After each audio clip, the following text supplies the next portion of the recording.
Hello বন্ধুরা, চলুন আজকে আমার স্বপ্নের বাড়িটা আপনাদের সাথে শেয়ার করব। তো এটা হচ্ছে আমার বেডরুম। আমার বেডরুমটা আমি যথেষ্ট পরিমাণ গোছানোর চেষ্টা করেছি। আমার স্বপ্নের বাড়িটা করতে আমার খুব পরিশ্রম হয়েছে।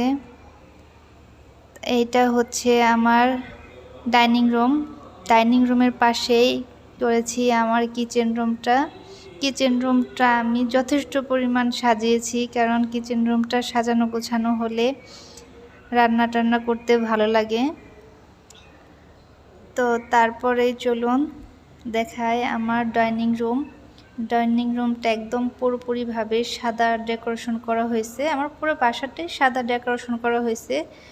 তো ডাইনিং রুমটা দেখেন, সোফা, টি টেবিল, মানে অল যা আসবাবপত্র আছে সবগুলাই সাদা করা হয়েছে। পাশেই বারান্দাতেও বসার জায়গা করা হয়েছে।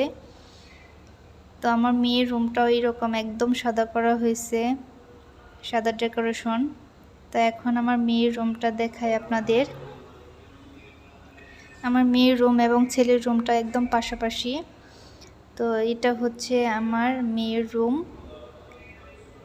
তো আমার মেয়ের এইখানে আমার মেয়ের জামা কাপড় সব কিছু গুছিয়ে রাখে। পাশেই ছোট্ট একটি ড্রেসিং টেবিল, তার পাশে হচ্ছে একটি বসার জায়গা। তো এভাবেই আমার মেয়ে তার রুমটাকে গুছিয়েছে।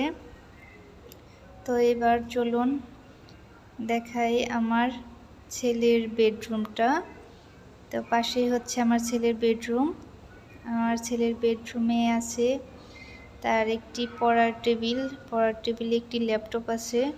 তো এইভাবেই পুরো বাসাটা আমি সুন্দর করে সাজিয়েছি। আমার এই স্বপ্নের সুন্দর বাড়িটা যদি আপনাদের কাছে ভালো লেগে থাকে তাহলে কমেন্ট করে জানাবেন, আর ভালো লাগলে একটি লাইক এবং সাবস্ক্রাইব করবেন।